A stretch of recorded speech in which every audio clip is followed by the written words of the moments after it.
human rights atrocities.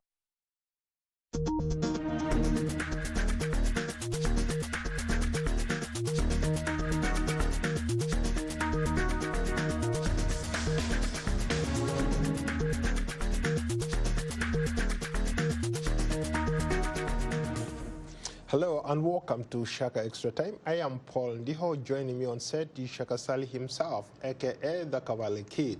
Hello, Shaka. How are you? Hello, Paul. How are you today? Usually terrific. You look terrific, of course, with a sort of pin stripes. Well, you know, like I said before, I'm always looking up to you. You are the stylist in this particular case, right? But I told you that all you need, brother, you need to essentially step up and climb on my shoulders.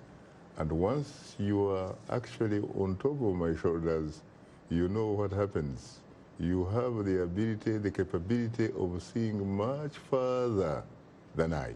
Well, a warm welcome to you all, our Facebook followers are watching us live. Shaka Extra Time is a show that comes to you every Tuesday.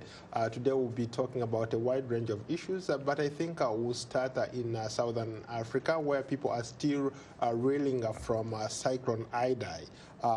As we speak, the flood waters are beginning to recede, and communities are beginning to bury their loved ones, perhaps with dignity and respect that they deserve. Your thoughts, Shaka?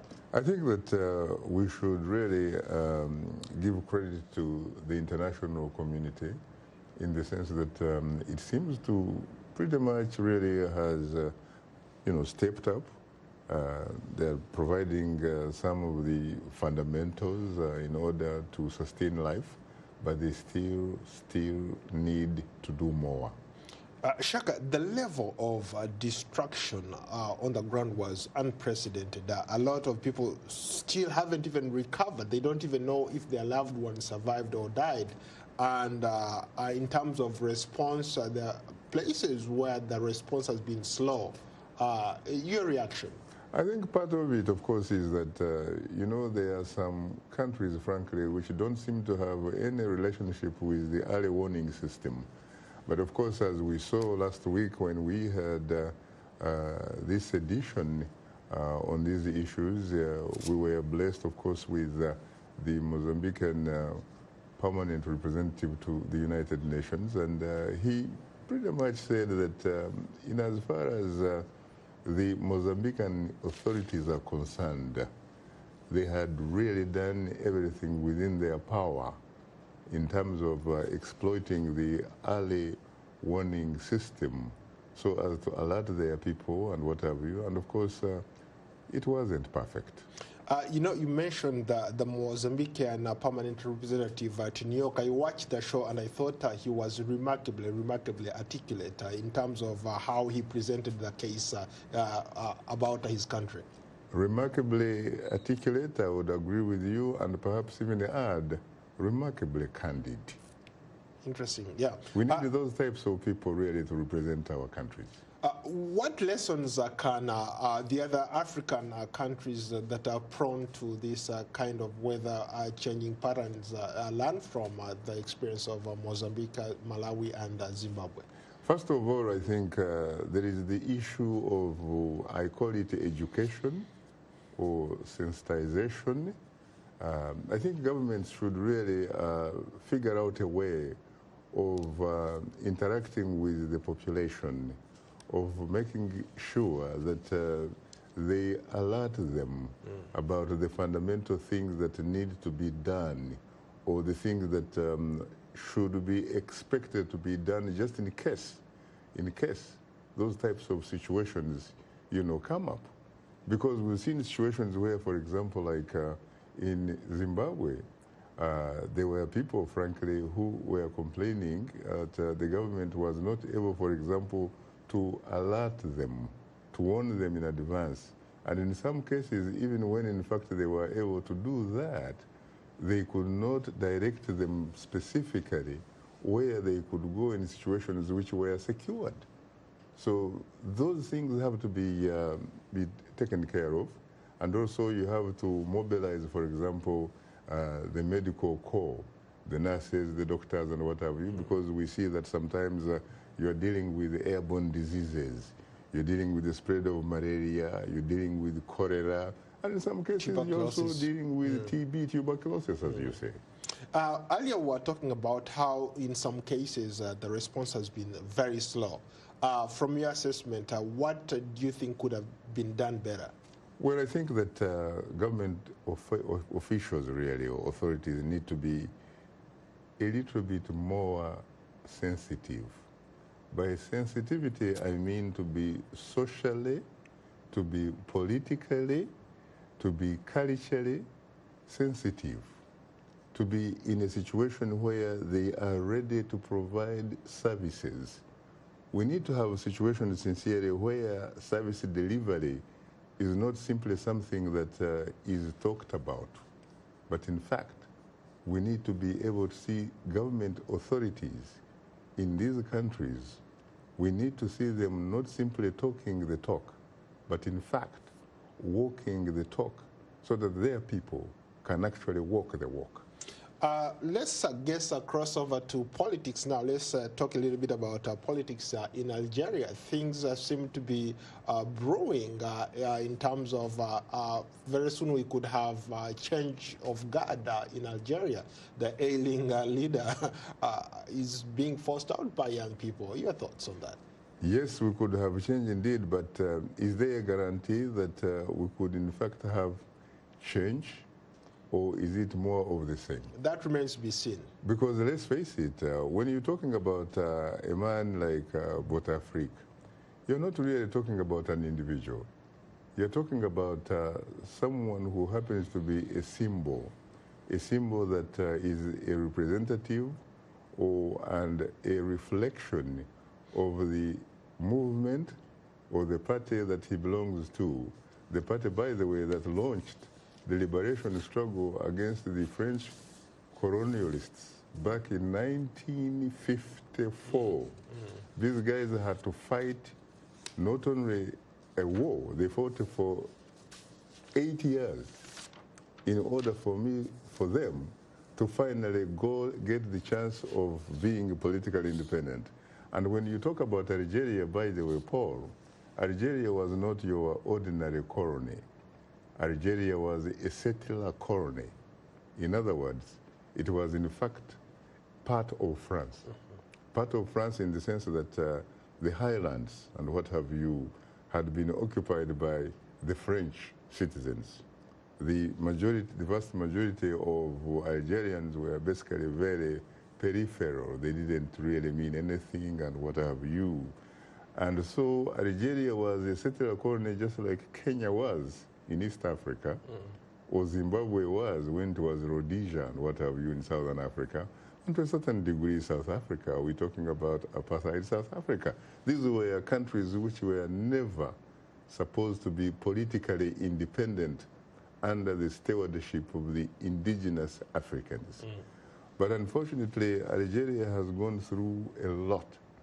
The problem with Algeria is that you have the National Liberation Front, which is the movement that in fact fought against France and won independence in 1962. It has been in power since then, beginning with Ahmed Ben Bella, being the first president. Right.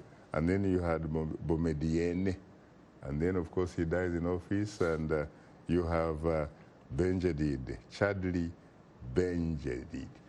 So you have then later, you have a man that I admired so much when he was foreign minister in the 60s and part of the 70s, Bouteflika. You still admire the same guy? Well, the thing is, there are certain aspects about him that I said, again, admired. We are talking about the context of history here. We're talking about when the man, in fact, had the future ahead of him. We are now talking about a man whose future, if it is there at all, is behind him. But I think what we have to look at, really, we have to look, for example, at the group that he represents. We are talking about, again, the National Liberation Front. This is a group that won political independence in Algeria in 1962. and it has actually been in power since then. And so what does it tell us? It tells us that these people who decide to mobilize and organize around the AK-47 and say that they are liberators, freedom fighters, they can call them all sorts of names, themselves all sorts of names. Once they in fact get power, they seize power, they actually somehow look at it as if in fact it belongs to them. They develop a sense of ownership. They develop a sense not only of ownership, but in fact a sense of entitlement. Revolutionaries don't go.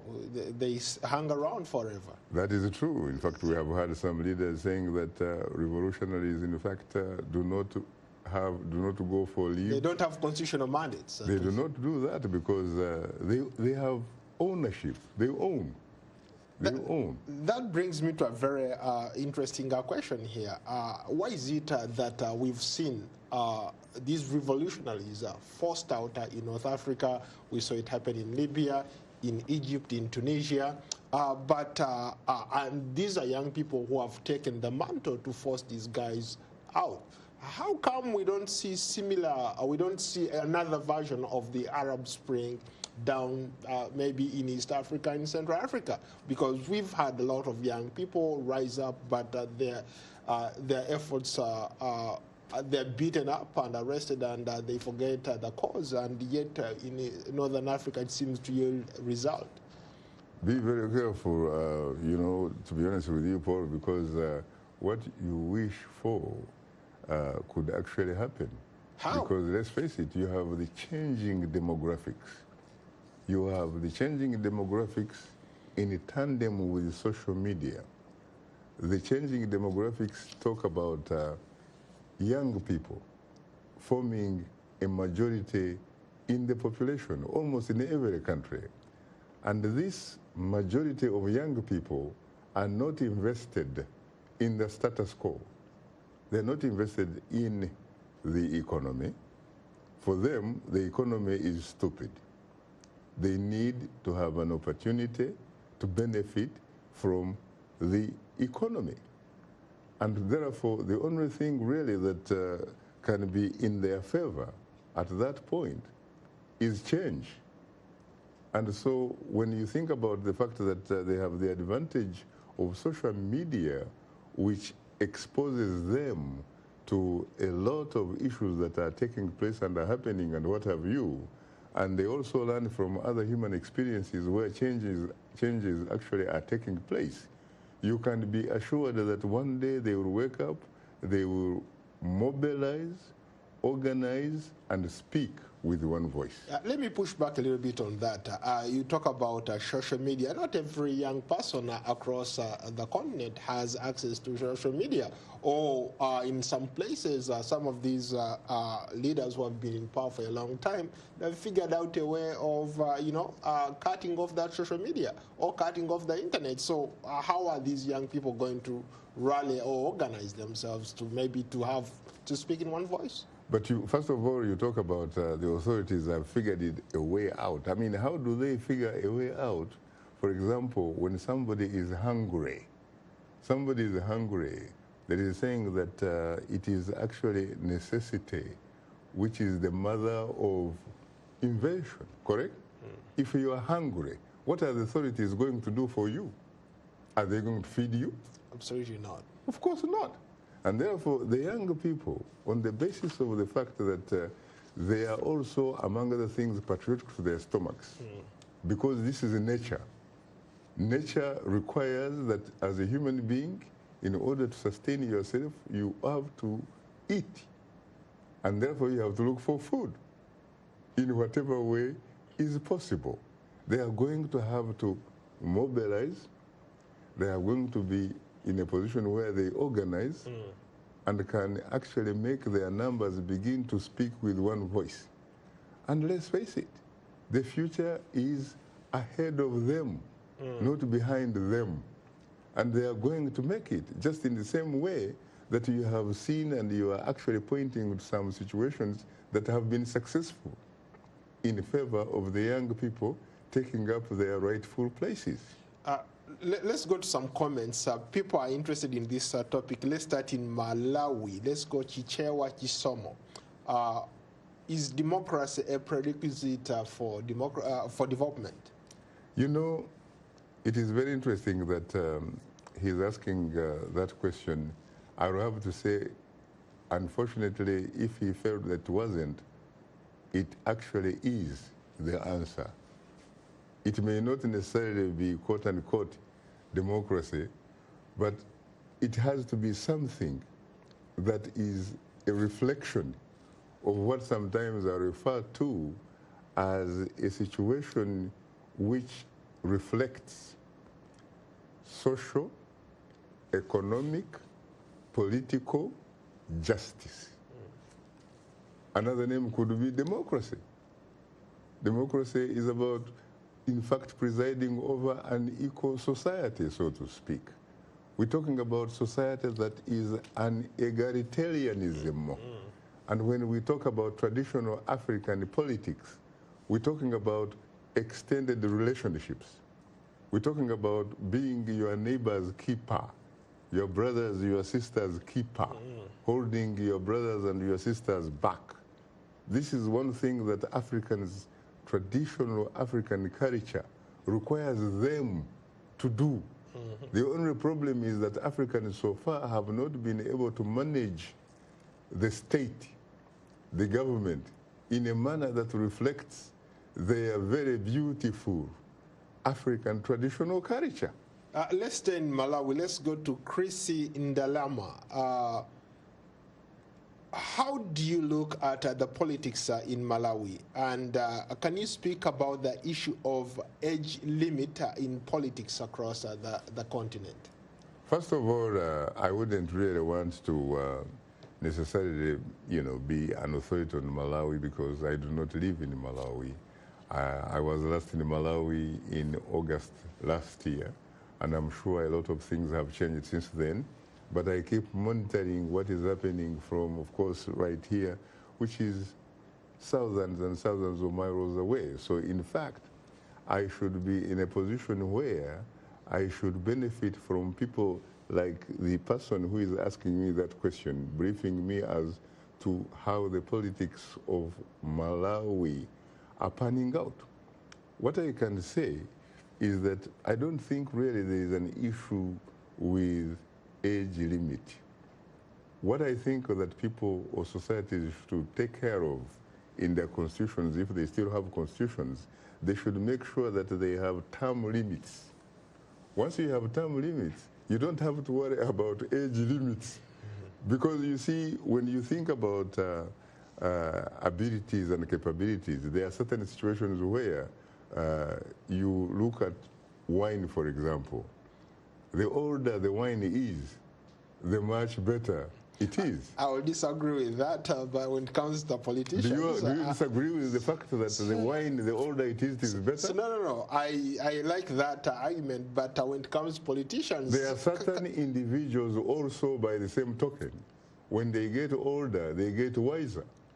Which is not to say that everything is that way. Some of them start getting dementia at that point. They no longer... This is not a generalization. Yeah. I said there are some individuals, and it is true. There's no question about it. I mean, you can look at a man like Lee Kuan Yew, for example. By the time, he leaves power, he was not a young man. But he made a huge difference in terms of the island, the city-state of Singapore. It's a fact that has legs to actually make it work. But there are also situations where, by the way, there are a lot of young people who really do not amount to much in terms of leadership. They don't really have the capability of leading their countries. So I don't think we should really spend a lot of time on age limits. It is not age limit that is important. It is term limits that are very important. Once you have term limits, you don't have to worry about the age limit because you take care of that. But Shaka, one could argue that if you have term limits, one could easily say, okay, let's say if it's the ruling party that has always won, they have the majority, whatever, and as long as they have the majority, they can still be in power.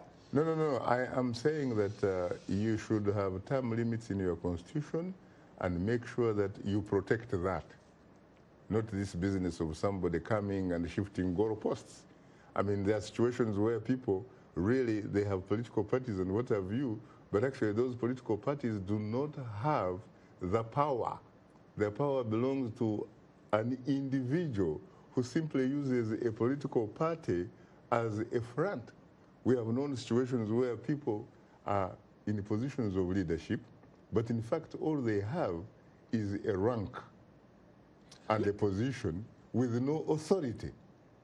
Let's go to Festus Luyoga. Why are most politicians in Africa have at least become hypocrites or pretend to be doing something for their communities, while they are not when they're actually doing stuff for their own personal families and stuff like that? I think part of the problem is that we actually make them have the opportunity to be able to do that. We allow them to tell us lies. We allow them as people to lie us. We allow them to pretend to be, or at least to give the sense or impression that in fact they are what they are not. It is up to the people themselves at the end of the day. I think the people, if, for example, they are socially and politically conscious, they will not allow that kind of leader to dominate them. Because at the end of the day, it is the numbers game. Politics is about the numbers game. But you also have to know that one of the definitions of politics is that it is the art of all possibilities. In other words, there is a window of an opportunity for crooks. There is a window of an opportunity for people who are liars, people who are con men, and what have you, to take advantage of those windows of opportunities and dominate and exploit their populations. We need to guard against that. And we can only do that, for example, if we do our homework, we do our research, so that we can organize, we can mobilize and organize and speak with one voice. The young people, for example, if you know that you have no stake in the status quo, then you have to be able to mobilize yourselves, organize yourselves around the issues that are going to be able to benefit you as a people, not simply to listen to these lies and go and sleep on empty stomachs. Because let's face it, go to another you comment are seeing now in Algeria, there are going to be changes, and there are going to be changes precisely because the young people, the professional bodies and what have you, they have come together and actually voted with their feet. It happened again in Egypt at one time, in Tahrir Square. You remember that? Mm-hmm. Even though, of course, later the soldiers hijacked it. It happened in Tunisia. It's still happening there. Ben Ali. Yeah. So it means that it can also happen elsewhere. Because let's face it, at the end of the day, one has to know that society, just like people, is not static. It is dynamic. Okay, perfect segue. Real quickly, let's go to Amina. Democracy is an equitable way of life. Do you agree with that kind of statement? It is supposed to be an equitable way of life. It is supposed to reflect and represent social, economic, political justice for all. And if it does not, then it is not a democracy. But in practice, has anything like that happened? Of course it has happened. When? I mean, what are you talking about? I mean, look at the Scandinavian countries, for example. Look at the Scandinavian countries.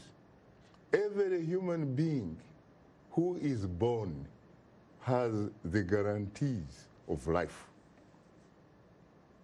You have a right to eat, to have food. You have a right to live in a decent house. You have a right to have unfettered access to education. You have a right, if you are sick, to have unfettered access to medical care. That is democracy. How do you respond to Oginga Geoffrey, who says democracy is a dictatorship of people against the majority power, rather? I don't know what you're talking about. No, he says it's a dictatorship of the people, or the majority who are in power, against the other ordinary people.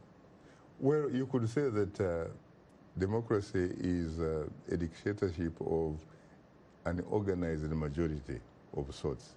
But at the end of the day, democracy also has fundamental features, fundamental tenets, for example, that reflect and give you the power, which is the power, for example, to actually have a right to own an opinion, and an opinion that may not necessarily be the same as the party in power, or the state, or the ruling party, or that way.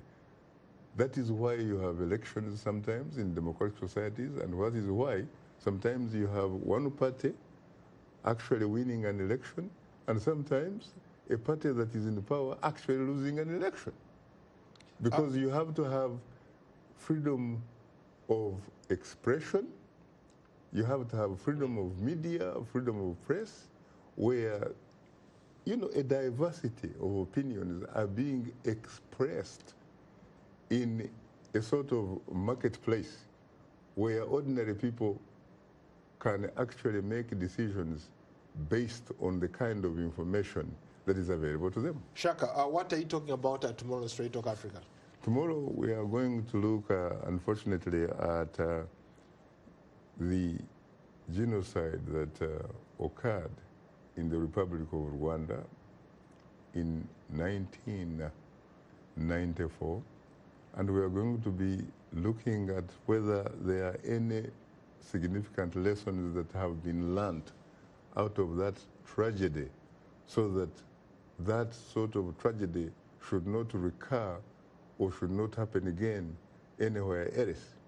That in fact, instead of perhaps people changing governments with force, with weapons, killing each other and what have you, that they should figure out a better way of negotiating, of sitting down, comparing notes, compromising here and there, and figuring out how best to live together. We should also find out whether in fact there is a way or a means of closure to those families who lost their loved ones. How would you respond to Jacob, who says that as far as he's concerned, their stories, as a genocide survivor, he happens to be a Hutu, his side of the story has never been told? I think that, first of all, I think he has a point, because in fact, for example, up to now, we don't know actually if it is true that initially there was a saying that the plane that was carrying the two presidents, Major General Juvenal Habyarimana of Rwanda and Ntaryamira of Burundi, that when that plane crashed, it triggered what is called genocide. For 100 days, a lot of people were killed and what have you, largely on the basis of ethnicity, and sometimes on the basis of political affiliation and what have you. The thing is, let's face it, there is also other information that suggests that, on the contrary, that plane was shot, and was shot by certain forces and all that kind of stuff. So on that note, we've run out of time. I look forward to hosting you another edition of Shaka Extra Time. Until then, thank you so much. I will see you next week. Bye for now. Thank you. Thank you.